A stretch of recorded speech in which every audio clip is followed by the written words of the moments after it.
You know, sometimes it's the stories from the most unexpected places that hit you the hardest. Yeah, for sure.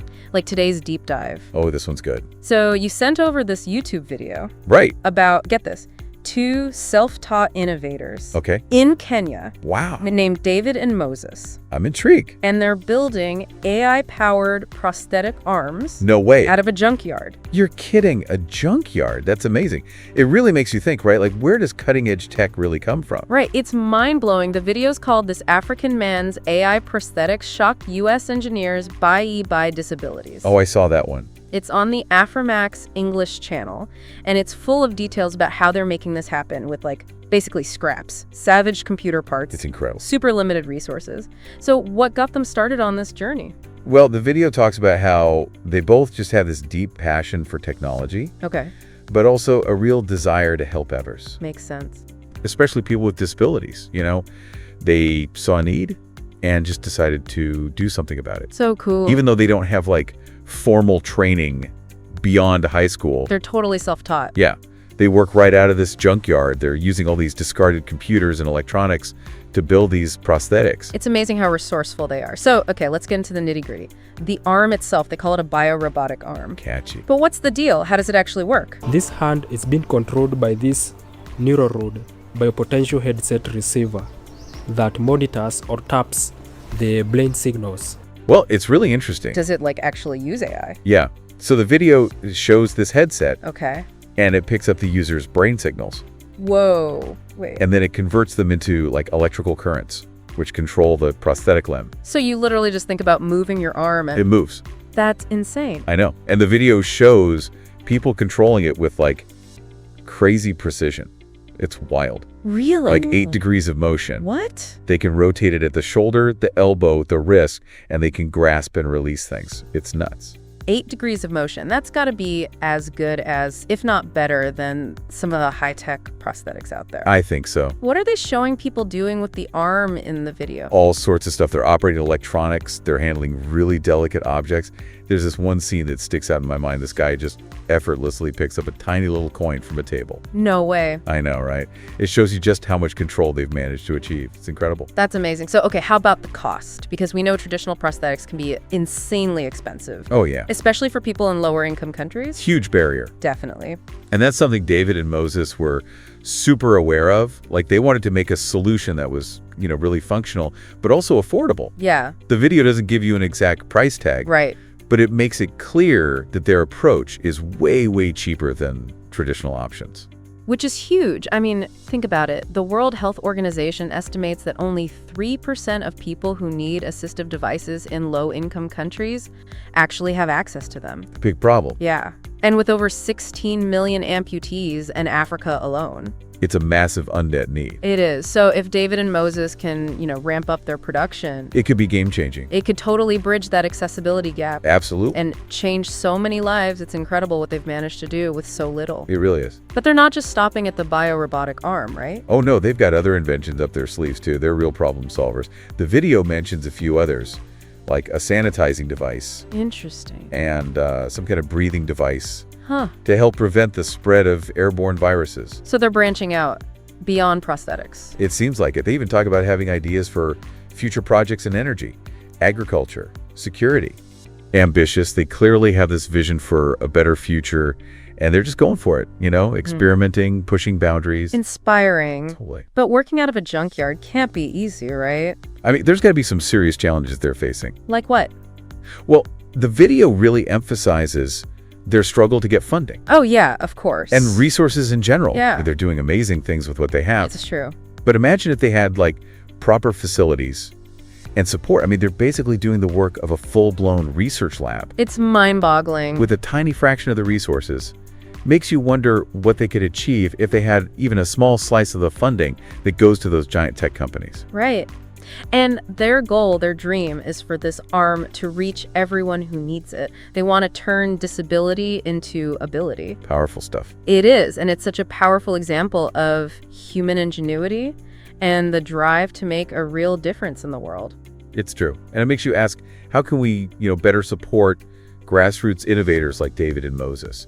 their work could be transformative, not just for individuals, but for everyone. Absolutely. And it's not just happening in Kenya either, right? You mentioned that the video briefly talks about a Nigerian sculptor. Oh, right, Mr. Aminam. Tell me about him. Well, he's doing something really cool, too. He's making these hyper-realistic prosthetics Interesting. designed to match the skin tones of Black amputees. Oh, wow. That's something I hadn't even thought about. Traditional prosthetics, they don't really... Cater to everyone. Yeah. Exactly. And that's what Mr. Aminam is trying to change. He believes prosthetics should be more than just functional. They should be aesthetically pleasing, too, I love that. and help restore a person's sense of identity and confidence. So he's focused on the, psychological and social impact of prosthetics. Yeah, exactly. Which is just as important as the physical side of things. It's so true. And is his work making a difference? Oh, absolutely. They show his brother in the video, Michael, Okay. and he talks about how much happier he is with the hand that Mr. Aminam made for him. It's really sweet. Oh, that's awesome. Both of these stories, David and Moses in Kenya, Mr. Aminam in Nigeria, Yeah.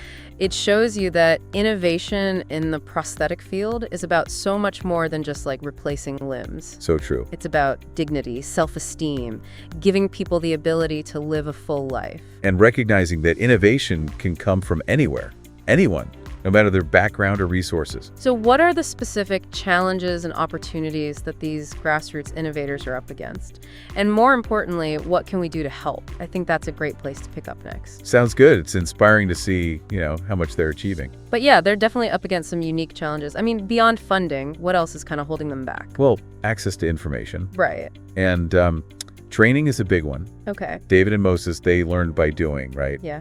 But think about, how much faster their progress could be if they had access to some kind of formal engineering program. Right. Or, mentorship from people who've been doing this for a while. Yeah, it's almost like they're building a race car. Yeah, But they only have bicycle tools, you know? that's a great analogy. They have the vision, but they need those specialized tools, Right. the knowledge, the resources to really make it happen. Exactly. And it's not just the technical side of things. It's also, understanding the business side. Oh, yeah.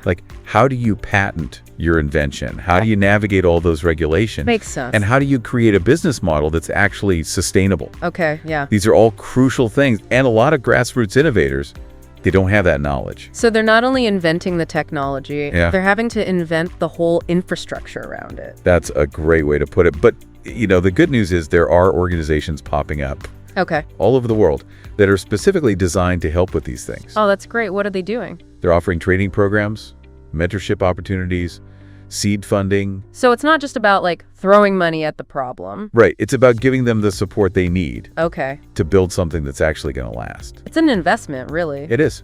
And a smart one. Because grassroots innovators, they're embedded in their communities, right? Right. They understand the needs and challenges better than anyone. Makes sense. So they're in a perfect position to create solutions that are effective but also culturally relevant. It's like tapping into this wellspring of creativity that often gets overlooked. I like that. So what about governments? Do they have a role to play in all of this? Could they be doing more? Oh, for sure. Like what?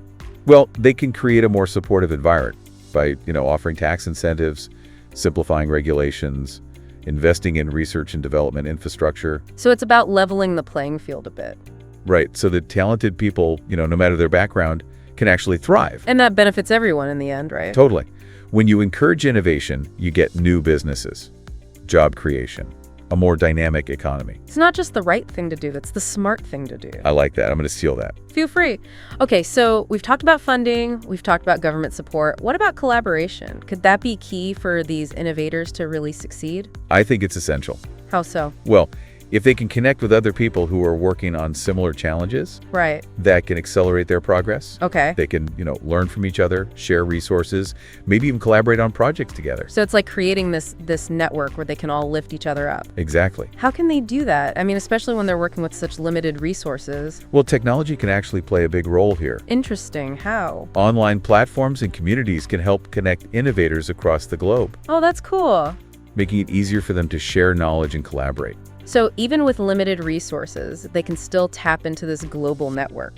Right. And this can be really valuable for assistive technology in particular. Why is that? Well, because a lot of times, an innovation in one part of the world Yeah. can be adapted to solve a similar problem somewhere else. Right. It's about spreading the knowledge It is. It's about democratizing access to information. and allowing innovators to build on each other's successes. So we've got David and Moses in Kenya. We've got Mr. Amanam in Nigeria. Yep, And it seems like there's this global movement happening there is. of people who are using their ingenuity and their passion to improve lives. It's a powerful thing. It is, and it shows that we all have a role to play in supporting these efforts. Absolutely. So what can we do, like as individuals, as organizations, as governments? Well, for individuals, I think it starts with awareness, spreading the word about these stories, donating to organizations that support grassroots innovators. So even small actions can make a difference. Definitely. For organizations, it's about offering targeted support, mentorship, funding opportunities. And for governments, it's about creating that supportive environment we talked about, with policies that really encourage innovation. It's a team effort. It is. It's not just a nice thing to do, it's crucial for a more equitable future. And a more sustainable one. Absolutely. Okay, so I want to shift gears a little bit and talk about the bigger picture. Okay. What does the future of assistive technology look like? What trends should we be keeping an eye on? Well, one area that's really exciting is AI-powered prosthetics. Right, like what David and Moses are doing. Exactly. And I think we're going to see even more sophisticated and intuitive devices in the years to come. So prosthetics that can learn and adapt to the user's needs. Exactly. Prosthetics that can really integrate seamlessly with the human body, provide physical support, but also like sensory feedback, Whoa, that's like... blurring the lines between human and machine. It is, and then we've got exoskeletons for mobility, brain and computer interfaces, assistive robots. Oh, yeah. It's like a whole new era of human augmentation. It really is. But it also brings up some important questions, right? Like what? Like, how do we make sure these technologies are accessible to everyone? Good point. How do we protect people's privacy and data security? How do we navigate this, evolving relationship between humans and machines? Those are some big questions. They are. It's exciting, but also a bit daunting, right? Definitely. So what specific advancements are kind of shaping this future? Well, let's dive into that. Well, one area that's really changing the game is 3D printing. Oh yeah, 3D printing. I mean, it's everywhere now. It's pretty incredible. And for prosthetics, it's a total game changer. Like how they're designed, how they're made. Okay. It's making them so much more customizable and way more affordable. So instead of those like really expensive traditional methods, Yeah. we can just print prosthetics like on demand, Exactly. tailored to each person. It's mind-blowing. And it opens up so many possibilities. We're not just talking about a basic replacement limb anymore. Yeah. Think about it. Printing a prosthetic hand Okay. that not only fits perfectly, but also has like sensors in it. So the user can actually feel textures, Wow. temperatures. It's wild. So we're not just replacing the limb, we're restoring a sense of touch. Exactly. That connection to the world. And 3D printing is making it possible to create prosthetics that are, visually appealing, personalized. People are getting creative. They're adding designs, colors, even artistic elements. So they're not just functional, they're like a form of self-expression. It's about taking back control over your body and, expressing who you are. It's almost like fashion in a way, which is really cool. And this whole idea of personalization, it seems like it's a big trend across assistive technology. It is. Makes sense, right? Because everyone has different needs. Exactly. One size fits all doesn't really work. Doesn't work. And that's where technology is really stepping up. We're seeing all these smart assistive devices, things that can actually learn and adapt to the user's preferences, to their needs. Give me an example. Like, what would that look like? Okay, so imagine a wheelchair, right? Yeah. But it can automatically adjust its settings Okay. based on the environment. Like if the user's inside or outside or going uphill or downhill, Interesting. or a hearing aid that filters out background noise and amplifies certain frequencies based on the person's individual hearing profile. So cool. It's really incredible stuff. Yeah, it's about giving people the tools they need to like truly live their lives without limitations. And you mentioned AI before. Right. So assistive technology and AI, they're kind of converging. They are, and it's getting really interesting. In what way? Well, we're starting to see AI-powered systems that can anticipate the user's needs Oh, and offer assistance, proactively, making everyday tasks easier and, more enjoyable. so it's like having an invisible helper, Yeah, kind of. just seamlessly integrated into our lives. It sounds like we're moving towards a future where technology just kind of fades into the background and it's just there to help us when we need it. That's the goal. It's exciting, but it's also a little, I don't know, a little scary, maybe. Yeah, I get that. It's a big change. And, it raises a lot of questions. Like ethically. Exactly. Like, how do we make sure this technology is accessible to everyone? Good point. Not just the wealthy. How do we protect people's privacy, make sure this technology isn't misused? Right. And, how do we ensure that it's being designed in a way that really enhances human autonomy and well-being? Big questions. I think that's a really important point, though. As technology advances, we always have to consider the impact it's going to have on society as a whole. 100%. But even with those challenges, I'm really optimistic. I think the future of assistive technology is bright. Me too. It feels like we're on the cusp of a whole new era where disability is viewed differently. It's true. And human potential, what's possible, it's being redefined. And remember, these changes, they're not just happening in fancy labs. Right. They're being driven by passionate individuals like David and Moses, Exactly. Mr. Aminam. They're showing us that innovation can come from anywhere. So as we wrap up this deep dive into the world of assistive technology, what's the one thing you hope our listeners take away from this conversation? Well, I hope they realize that innovation is everywhere. It's often in the places we least expect it. And it's powered by people who are driven to make a real difference. Yeah, whether it's those two guys in Kenya building AI arms out of a junkyard, Right. or that sculptor in Nigeria creating hyper-realistic limbs. Mhm. There's so much creativity out there, There is. pushing the boundaries of what's possible. It's inspiring. It is, and it shows us that we need to open our minds about where innovation comes from. Absolutely. Embrace all the different perspectives and experiences that are driving real progress. Couldn't agree more. And it's a call to action, I think.